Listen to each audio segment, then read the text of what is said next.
In questo video ti parlo di concorsi a premi, giveaway e contest, sia su YouTube ma in generale anche sui social. Se tu hai mai organizzato uno di questi concorsi, contest, giveaway o hai partecipato a uno di questi, troverai questo video estremamente interessante perché ci sono dei consigli di un vero avvocato che ti possono essere davvero utili.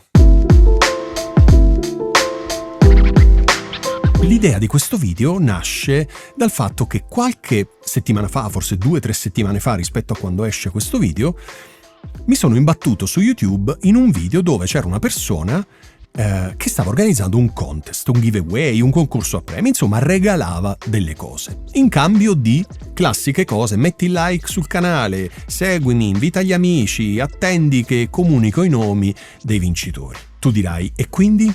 Ok, ovviamente questo concorso, questo giveaway, contest, come lo vuoi chiamare, era totalmente illegale. Andiamo un po' indietro. Mi ricordo che una decina d'anni fa, più o meno, stavo facendo uno dei miei dei tanti traslochi che ho fatto nella mia vita e avevo dei libri in più. Come sai, ho scritto diversi libri nel corso della mia vita, fino ad ora, altri arriveranno, e avevo delle copie in più che volevo regalare. Ok. Però siccome io sono una persona che prima di fare una cosa si informa su tutto questo, perché a meno che non è una cosa di mia stretta competenza, allora so che sono preparato e non ho problemi, o se mi manca qualcosa la vado a cercare. Ma quando si tratta di cose che sono completamente lontane dalla mia sfera di lavoro o di conoscenza, io mi informo. Sono fatto così e fino adesso è sempre andata bene. Quindi che cosa ho fatto? Ho contattato un amico avvocato e gli ho detto, senti, io ho dei libri che non voglio portare nell'altra casa, voglio regalare, non voglio niente in cambio, chi se ne frega, il primo che commenta, il primo che mi dà una motivazione simpatica, non mi importa, li voglio regalare. Non l'ho potuto fare. Nonostante i libri fossero i miei, scritti da me, per conto certo di una casa editrice, non li ho potuti regalare, perché qualsiasi cosa facevo si contestualizzava come concorso a premi, contest, giveaway o come lo vuoi chiamare. E avrei dovuto fare tutto un iter del quale ti parlerò a brevissimo, veramente complicato. E quindi ho desistito. Li ho regalati ad amici al di fuori del web, eccetera. Ok? Quindi questo è avvenuto 10 anni fa. Quindi vuol dire che la normativa esiste da molto prima di questi 10 anni. Quindi mi ha fatto veramente sorridere, ma un sorriso amaro, vedere questo tizio che così all'improvviso faceva un contest, un giveaway, un concorso a premi. E quindi la prima cosa che ho fatto è andare a vedere nella descrizione se c'era tutto quello che serviva, ma ovviamente non c'era nulla.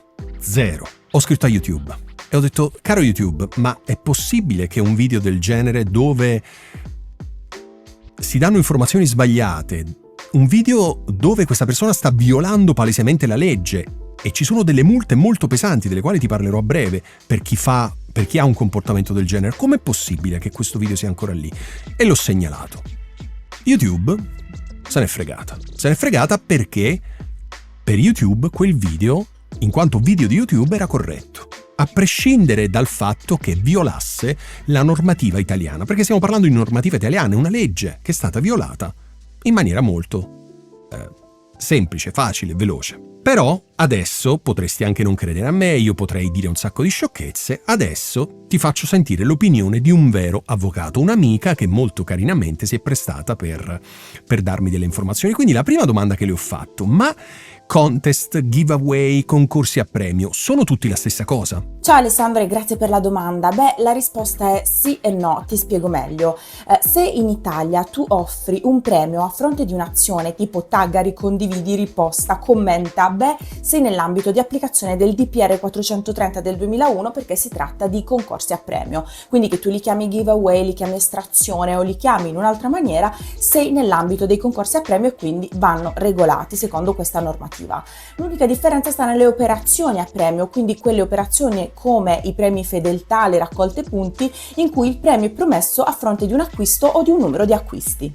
Ok, quindi adesso immagino sia abbastanza chiaro dalle parole di Floriana, che ringrazio perché ha cercato di spiegare in maniera molto semplice un argomento abbastanza complesso.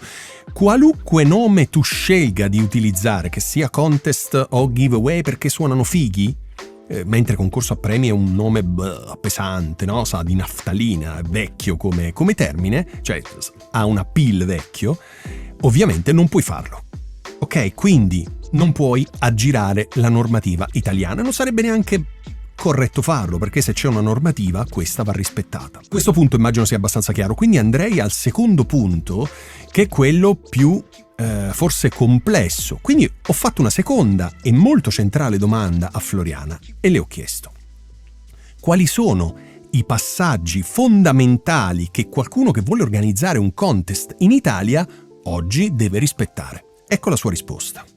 Ed è qui, Alessandro, che molti cascano, perché molti pensano che basta un partecipa e vinci per essere a norma. In realtà non è così, perché secondo questa normativa bisogna seguire una serie di passaggi. Il primo tra tutti è quello di redigere un regolamento che sia chiaro e trasparente sul funzionamento del contest. Poi bisogna fare una comunicazione al MIMIT, quindi al Ministero delle Imprese del Made in Italy, almeno 15 giorni prima dell'avvio del contest. Poi bisogna versare una cauzione pari al valore del montepremi, bisogna assegnare la fase di verbalizzazione dell'estrazione o dell'assegnazione dei premi ad un funzionario della Camera di Commercio o ad un notaio, e poi bisogna rispettare tutta la normativa in generale prevista, per esempio per il trattamento dei dati personali, quindi il GDPR. E quindi, come vedi, Alessandro, è complesso organizzare un contest che sia in linea con la normativa. Ok, anche in questo caso Floriana è stata molto molto chiara.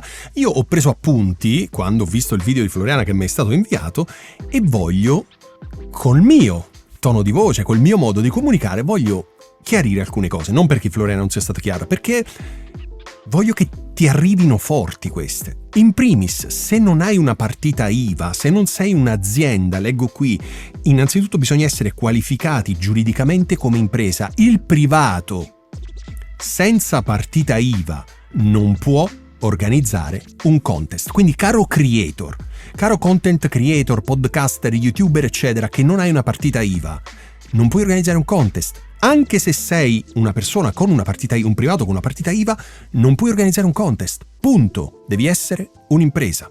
Andiamo avanti. Secondo punto. Bisogna procedere con la stesura di un regolamento, e il regolamento non lo puoi fare tu, devi andare da un avvocato come Floriana o come tanti altri avvocati esperti di materie digitali, e non solo, anche di materie legate ovviamente ai concorsi a premi, per redigere un regolamento. Ripeto, non puoi farlo tu il regolamento, perché non sei avvocato, punto, anche in questo caso. Terzo, versare una cauzione del valore commisurato al premio messo in palo. Più è alto il premio, più sarà alta la cauzione che devi versare. Perché? Perché, punto successivo, devi comunicare al ministero di competenza la tua volontà di porre in essere un concorso a premi. Quindi gli devi mandare un sacco di carte, documenti, tutto. Gli devi mandare tutto. Dopodiché devi procedere all'estrazione non col telefono, vediamo, random, sei uscito tu, hai vinto. Col cavolo.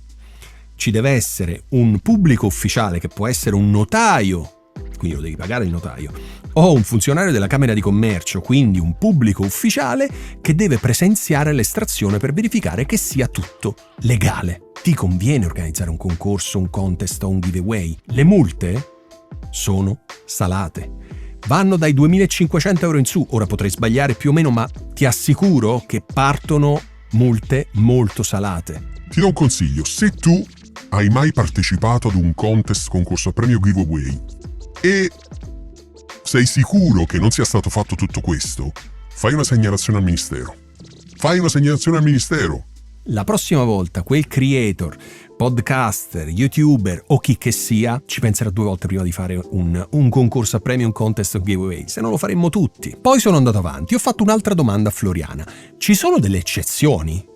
Questo non vuol dire una scappatoia, ma ci sono delle eccezioni a tutto quello che ci siamo detti.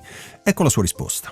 Sì, sono previste delle eccezioni nel DPR 430 nel 2001 che non si applica quando, per esempio, il premio è di minimo valore, pensiamo al valore di una matita, di un gadget puramente simbolico, oppure quando si tratta di un contest artistico, quindi il premio è il riconoscimento del valore artistico della partecipazione. Occhio però che non ci devono mai essere le finalità di marketing, quindi le finalità commerciali, quindi anche nel caso del contest con finalità artistica non ci deve mai essere, per esempio, la promozione dei servizi dell'artista. Ok, anche in questo caso Floriana è stata super chiara, ok? Quindi, alla luce di tutto quello che ti ho raccontato finora, e ti lascio in descrizione il link per il regolamento che trovi sul sito del Ministero e una sezione di FAQ dove ci sono, sempre del Ministero, quindi non mie, ma del Ministero, le risposte, delle FAQ, quindi le risposte alle principali domande. Alla luce di questo, capisci bene che organizzare una cosa del genere e mettersi in pericolo, perché se tu organizzi in un piccolo gruppo chiuso su WhatsApp o su Telegram dove siete in 20, in 30, un concorso, un giveaway, un contest, tutto sommato, non dico che lo devi fare, però non lo viene a sapere nessuno. Quando fai un video su YouTube o su Instagram o su TikTok e lo vedono migliaia di persone, basta una sola di queste che non ha vinto e ti denuncia. Fa una semplice, più che denuncia, scusate, una semplice segnalazione e tu passi un guaio. Tutto questo perché? Per ottenere qualche follower in più, per chiedere alle persone di mettere il like al video, di seguirti sul canale. Sei davvero così disperato? Io sono davvero senza parole, ovviamente. Voglio ringraziare Floriana per essere stata veramente così carina e vi lascio con il suo ultimo contributo. Quindi come vedi Alessandro, sicuramente il contest è una bomba dal punto di vista del marketing, però attenzione perché bisogna seguire i crismi legali, altrimenti da bomba positiva si trasforma in bomba negativa. Per coloro che vogliono seguire queste regole e fare dei contest, organizzare dei contest in maniera precisa e soprattutto a norma, può contattare e-commerce legale. Io sono Floriana Capone, sono conosciuta come l'avvocato dell'e-commerce e sono la fondatrice di questo studio che si occupa anche di seguire l'organizzazione dei contest a premi. Ok, quindi se per caso, dopo tutto quello che io ti ho raccontato e Floriana ti ha raccontato, sei ancora interessato ad organizzare un contest, giveaway, concorso a premio, benissimo, fallo in maniera legale, contatta Floriana, contatta il tuo avvocato di fiducia, contatta qualcuno che ne capisca e eviti che tu paghi delle multe molto molto molto salate per aver ottenuto quasi niente in cambio. Ok? Spero che questo video sia stato utile per te. Lo so che è un po' fuori rispetto ai video che faccio di solito, ma ci tenevo a darti queste informazioni che non sono mie, le conosco solo io, cioè al di là degli avvocati ovviamente che lo sanno per mestiere, ma porca miseria, ma com'è possibile che una persona decide di fare una cosa del genere senza informarsi, senza chiedere? Io davvero sono ora io non sono avvocato, quindi chi se ne frega, però mi dispiace veramente tanto, mi dispiace per chi lo organizza, perché vuol dire che veramente... Hai capito cosa voglio dire? Ma anche per chi poi partecipa. Ma ti pare normale che ti chiedano clicca qui, iscriviti, consiglia il video a un amico, clicca qui, fai questo, fai quello, puoi vincere questo, ma ti pare normale? Ma fai una bella segnalazione al Ministero. Queste persone smetteranno di fare queste cose stupide, ok? Io ti ringrazio per aver guardato questo video, fammi sapere se hai partecipato a un contest, se hai organizzato un contest e magari possiamo parlarne. Altrimenti noi ci vediamo settimana prossima. Ricordati che ti lascio tutti i link in descrizione, e il link del regolamento, il link delle FAQ e tutto quello che serve. Ciao!